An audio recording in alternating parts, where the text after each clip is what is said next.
Welcome to the MasterMind Library. I am.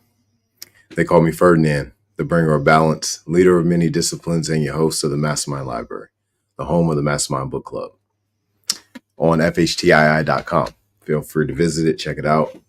Got some great stuff up there for transformative leadership. So, as y'all know, and we've made it to episode 90, and we are in the NeverEnding Story. And today we are in chapter 17.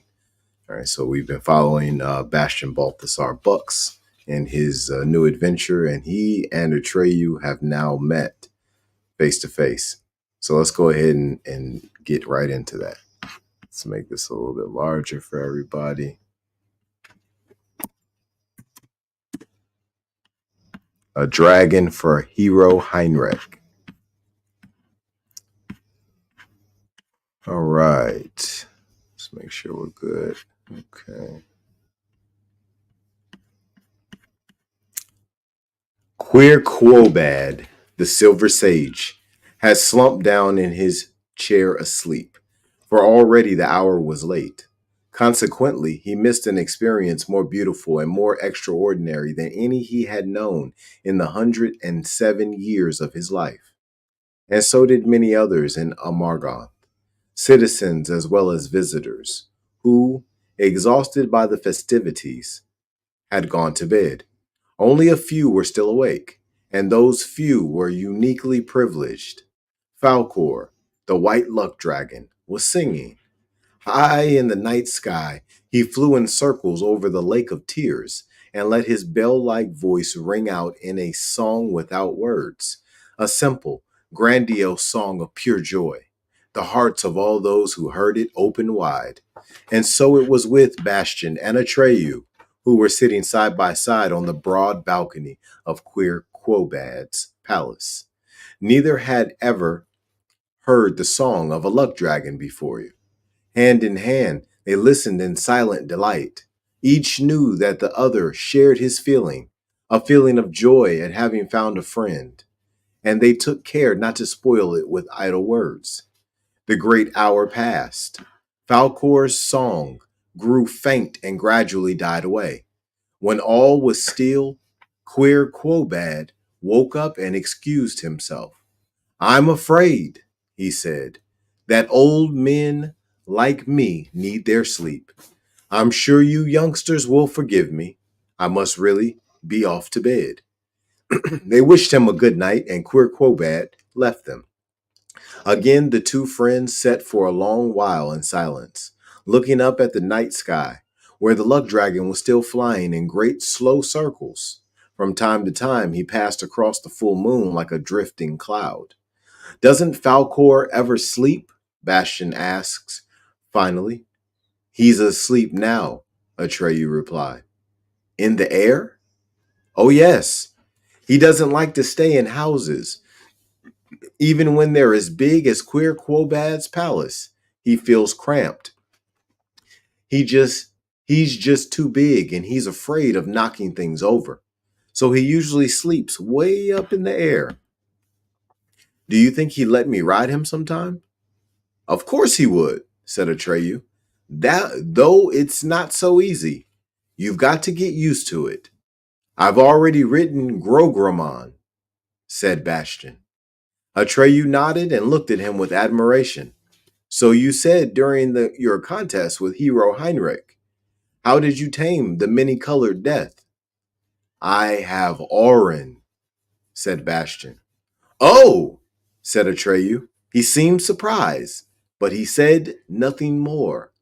Bastian took the childlike empress's emblem from under his shirt and showed it to Atreyu. Atreyu looked at it for a while. Then he muttered, So now you are wearing the gem.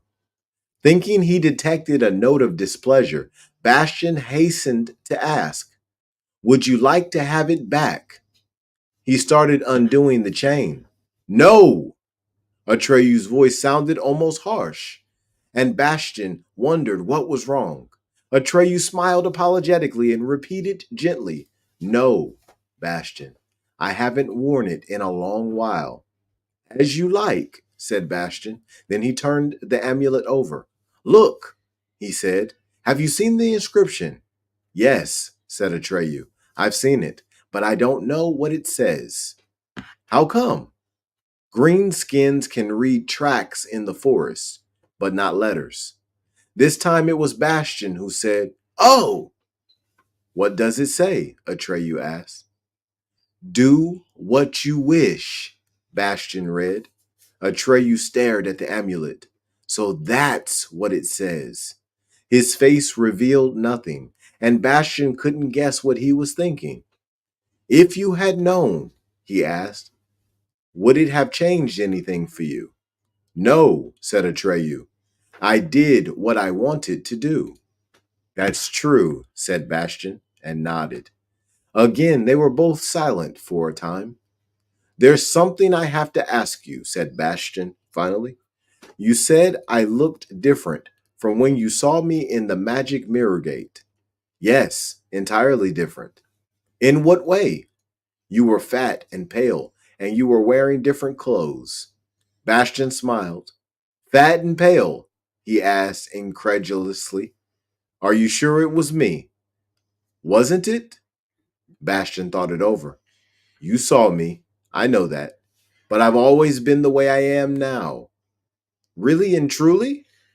I should know, shouldn't I? Bastion cried. Yes, said Atreyu, looking at him thoughtfully. You should know. Maybe it was a deforming mirror.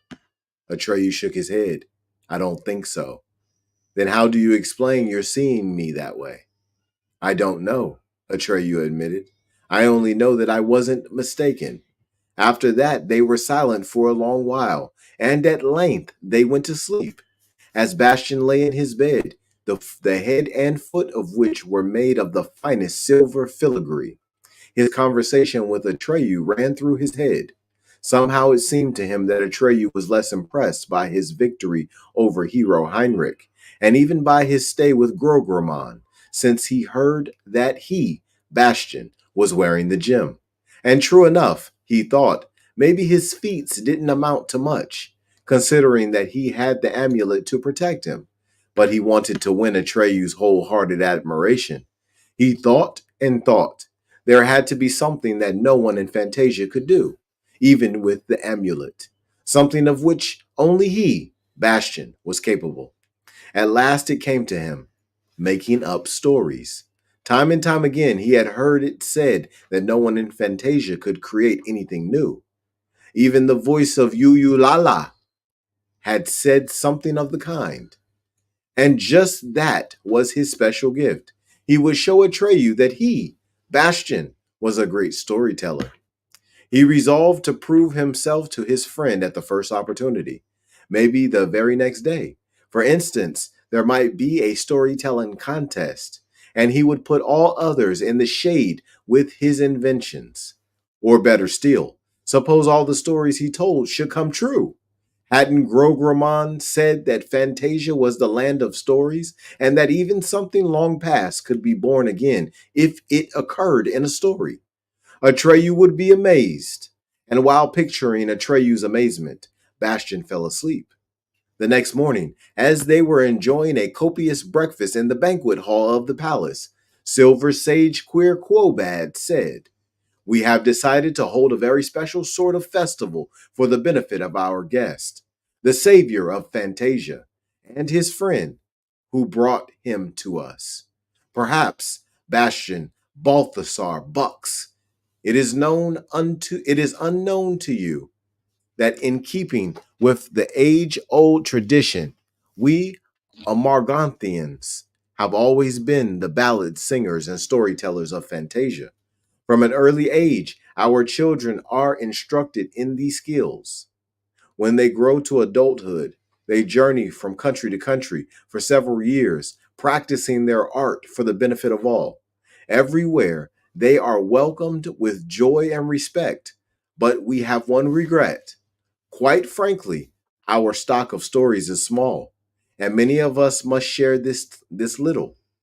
But word has gone around, whether true or not, I don't know, that you, in your world, are famous for your stories.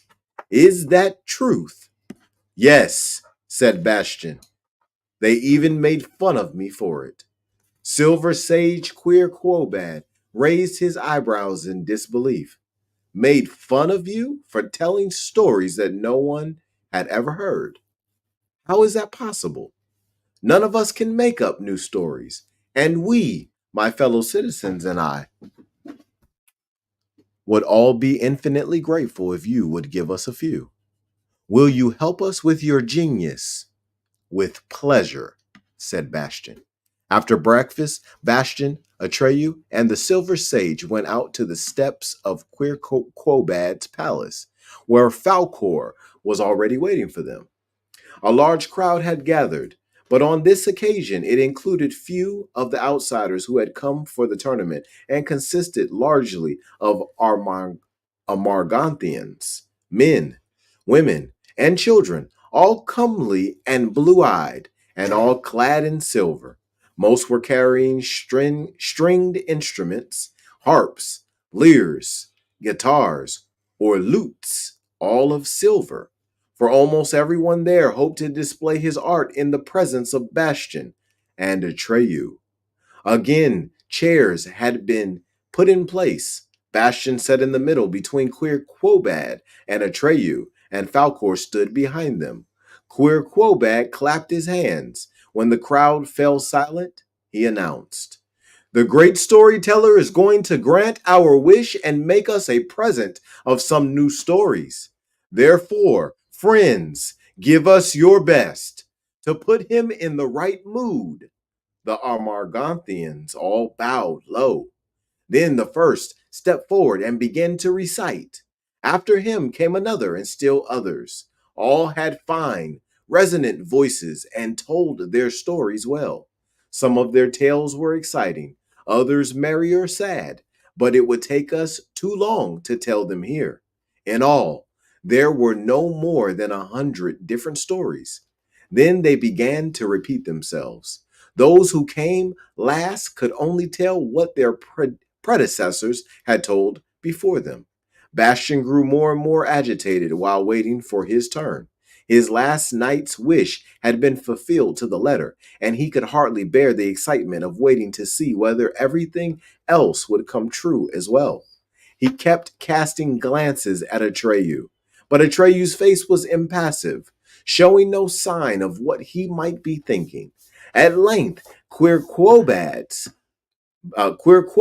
bade his compatriots desist and turned to Bastion with a sigh. "I told you, Bastion Balthasar Bucks, that our stock of tales was small. It's not our fault. Won't you give us a few of yours?" "I will give you all the stories I've ever told," said Bastion, "for I can always think up new ones.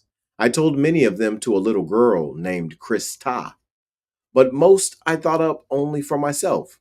No one else has heard them, but it would take weeks and months to tell them all, and we can't stay with you that long.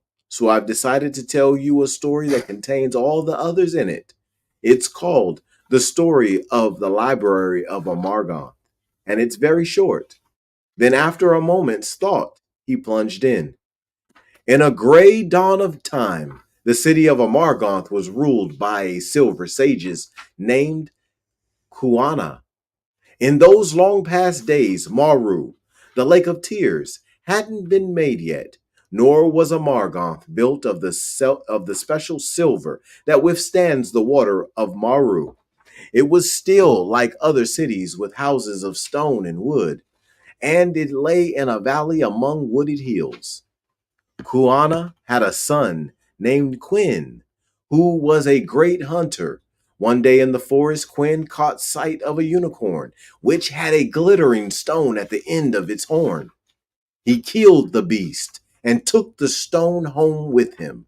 His crime, for it is a crime to kill unicorns, brought misfortune on the city. From then on, fewer and fewer children were born to the inhabitants. If no remedy were found, the city would die out. But the unicorn couldn't be brought back to life, and no one knew what to do. Kuana, the Silver Sages, sent a messenger to consult Uyulala in the Southern Oracle. But the southern oracle was far away. The messenger was young when he started out, but old by the time he got back. Kuana had long been dead, and her son Quinn had taken her place. He too, of course, was very old, as were all the other inhabitants. There were only two children left, a boy and a girl. His name was Aquil, hers was Mukua. The messenger reported what Uyulala's voice had revealed. The only way of preserving Amarganth was to make it the most beautiful city in all Fantasia. That alone would make amends for Quinn's crime. But to do so, the Amarganthians would need the help of the Akaris, who are the ugliest beings in Fantasia, because they are so ugly they weep uninterruptedly, and for that reason they are also known as the Weepers. Their stream of tears wash the special silver deep down in the earth, and from it they make the most beautiful filigree, the most wonderful filigree. All the Armaganthians went looking for the Acaris, but were unable to find them, for they lived deep down in the earth. At length, only Aquil and Mukua were left. They had grown up, and all the others had died. Together, they managed to find the Acaris and persuade them to make Amarganth the most beautiful city in Fantasia. First, the Acaris built a small filigree palace, set it on a silver barge, and moved it to the marketplace of the dead city. Then they made their streams of underground tears well up in the valley among the wooded hills. The bitter water filled the valley and became Maru, the lake of tears. On it the first silver palace floated, and in the palace dwelt Aquil and Makua. But the Akaris had granted the plea of Aquil and Makua on one condition, namely, that they and all their descendants should devote their lives to ballad singing and storytelling. As long as they did so, the Akaris would help them, because then their ugliness would help to create beauty. So Aquil and Makua founded a library, the most famous library of Amargon, in which they stored up all my stories. They began with the one you have just heard, but little by little they added all those I have ever told. And in the end, there were so many stories that their numerous descendants, who now inhabit the Silver City, will never come to the end of them. If Amarganth, the most beautiful city in Fantasia, is still in existence today, it is because the Acaris and the Amarganthians kept their promise to each other. Though today the Amarganthians have quite forgotten the Acaris, and the Acaris have quite forgotten the Amarganthians. Only the name of Maru, the Lake of Tears, recalls that episode from the gray dawn of history.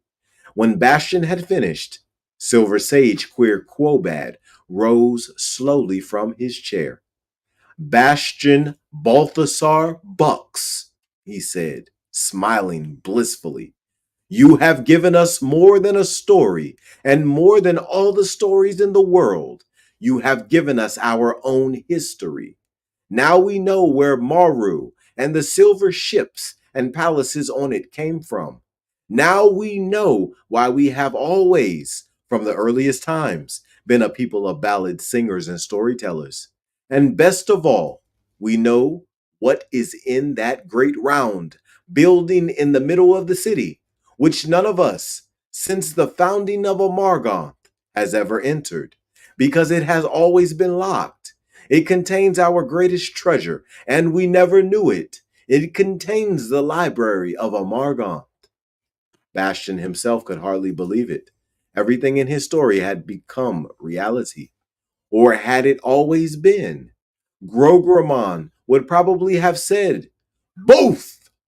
In any event, he was eager to see all this with his own eyes. Where is this building? He asked. I will show you, said Queer Quobad, and turning to the crowd, he cried, come along, all of you. Perhaps we shall be favored with more wonders. A long procession, headed by the Silver Sage, Bastion, and Atreyu moved over the gangplanks, connecting the silver ships with one another, and finally spotted outside a large building which rested on a circular ship and was shaped like a huge silver box. The outside walls were smooth, without ornaments or windows. It had only one large door, and that door was locked. In the center of the smooth silver door, there was a stone set in a kind of ring. It looked like a piece of common glass. Over it, the following inscription could be read: Removed from the unicorn's horn, I lost my light. I shall keep the door locked until my light is rekindled by him who calls me by by name. For him I will shine 100 years. I will guide him in the dark depths of yours, Minrod.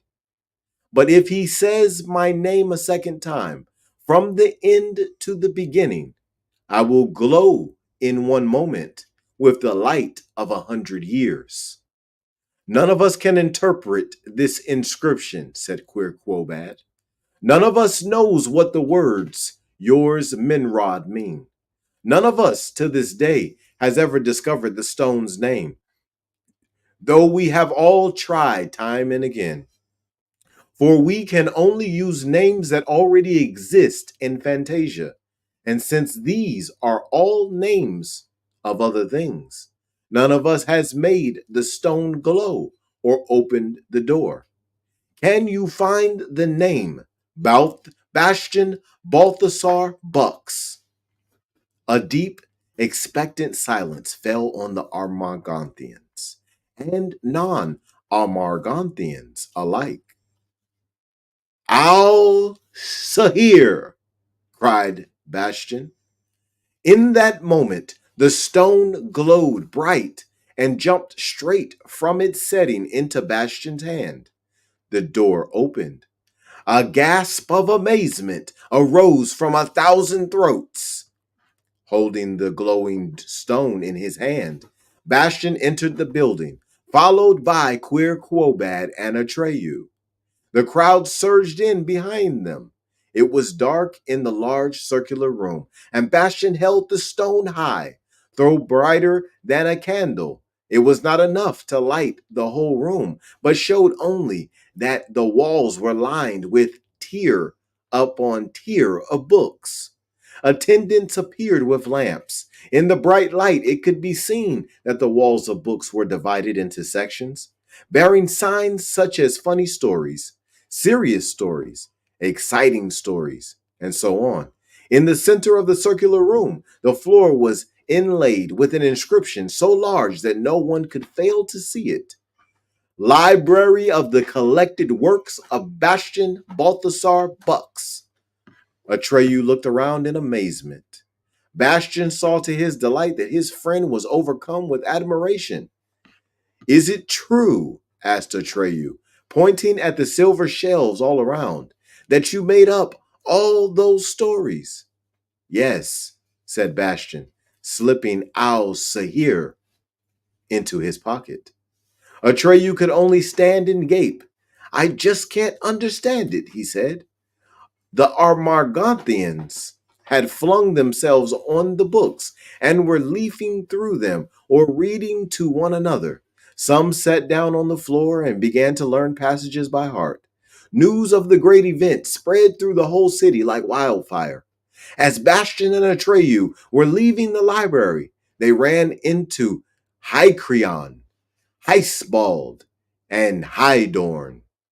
Sir Bastion, said the red-haired Heisbald, evidently the deftest of the three, not only with the sword, but with the tongue as well. We have heard about your incomparable gifts, and humbly pray you, take us into your service and let us accompany you on your further travels.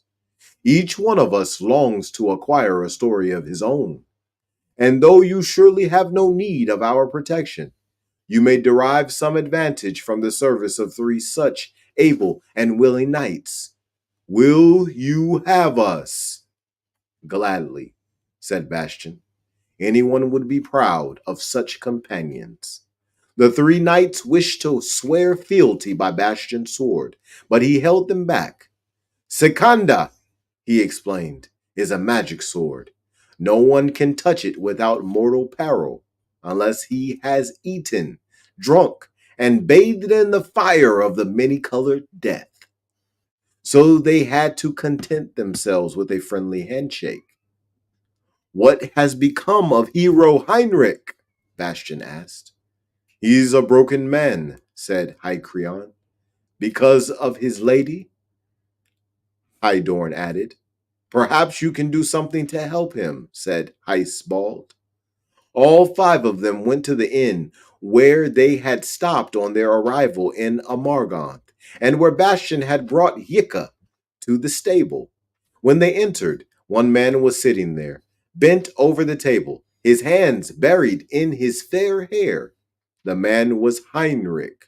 Evidently, he had a change of armor in his luggage, for the outfit he was now wearing was rather simpler than the one that had been cut to pieces the day before. In response to Bastian's greeting, he merely stared. His eyes were rimmed with red. When Bastian asked leave to sit down with him, he shrugged his shoulders, nodded, and sank back in his chair. Before him on the table was a sheet of paper, which looked as if it had been many times crumbled and smoothed out again. Can you forgive me? Said Bastian. Hero Heinrich shook his head. It's all over for me, he said mournfully. Here, read it. He pushed the note across the table, and Bastian read it. I want only the best. You have failed me. Farewell. From Princess Oglamar? Bastian asked. Hero Heinrich nodded. Immediately after our contest, she mounted her palfrey and rode off to the ferry. God knows where she is now. I'll never see her again. Can't we overtake her? What for? Maybe she'll change her mind. Hero Heinrich gave a bitter laugh. You don't know Princess Oglamar, he said. I trained more than 10 years to acquire my different skills. With iron discipline, I avoided everything that could have impaired my physique. I fenced with the greatest fencing masters and wrestled with the greatest wrestlers. Until I could beat them all, I can run faster than a horse, jump higher than a deer. I am best at everything, or rather, I was until yesterday. At the start, she wouldn't honor me with a glance, but little by little, my accomplishments aroused her interest. I had every reason to hope, and now I see it was all in vain. How can I live without hope? Maybe, Bastian suggested, you should forget Princess Oglamar. There must be others you could love just as much. No, said Hero Heinrich. I love Princess Oglamar just because she won't be satisfied with any but the greatest. I see, said Bastian. That makes it difficult. What could you do? Maybe you could take up a different trade. How about singing or poetry? Heinrich seemed rather annoyed. No, he said flatly. I am a hero, and that's that. I can't change my profession, and I don't want to. I am what I am. I see, said Bastian. All were silent for a time. The three knights cast sympathetic glances at Hero Heinrich. They stood his plight. Finally, Heisbald cleared his throat and turned to Bastian. Sir Bastian, he cried, I think you could help him. Bastian looked at Atreyu, but Atreyu had put on his impenetrable face. A hero like Heinrich, said Hydorn, is really to be pitied in a world without monsters. See what I mean? No, Bastian didn't see. Not yet, at any rate. Monsters, said Hycreon, winking at Bastian and stroking his huge mustache. Monsters are indispensable if a hero is to be a hero. At last, Bastian understood. Listen to me, Hero Heinrich, he said. When I suggested giving your heart to another lady, I was only putting your love to the test. The truth is that Princess Oglamar needs your help right now, and that no one else can save her. Hero Heinrich pricked up his ears. Is that true, Sir Bastian? It's true, as you will soon see. Only a few minutes ago, Princess Oglamar was seized and kidnapped. By whom? By one of the most terrible monsters that have ever existed in Fantasia, the dragon Smurge. She was riding across a clearing in the woods when the monster saw her from the air, swooped down, lifted her up off her palfrey's back, and carried her away. Heinrich jumped up. His eyes flashed. His cheeks were aglow. He clapped his hands for joy. But then the light went out of his eyes and he sat down. That's not possible, he said. There are no more dragons anywhere. You forget, Hero Heinrich, that I come from far away, from much farther than you have ever seen. That's true, said Atreyu, joining in for the first time. And this monster really carried her away, Hero Heinrich cried. Then he pressed both hands to his heart and sighed. Oh, my adored Oglamar, how you must be suffering. But never fear, your knight is coming. He is on his way. Tell me, what must I do? Where must I go? Far, far from here, Bastian began, there's a country called Morgul, or the land of the cold fire, because flames there are colder than ice. How you are to reach that country, I can't tell you. You must find out for yourself. In the center of Morgul, there is a petrified forest called Wadgabe. And in the center of that petrified forest stands the Leyden Castle of Rhaegar. It is surrounded by 3 moats. The first is full of arsenic, the second is of steaming nitric acid, and the third is swarming with scorpions as big as your feet. There are no bridges across them, for the lord of the Leyden Castle is Smurge, the winged monster. His wings are made of slimy skin, and their spread is 100 feet. When he isn't flying, he stands on his hind legs like a gigantic kangaroo. He has the body of a mangy rat and the tail of a scorpion, with a sting at the end of it. The merest touch of that sting is fatal. He has the hind legs of a giant grasshopper. His forelegs, however, which look small and shriveled, resemble the hands of a small child.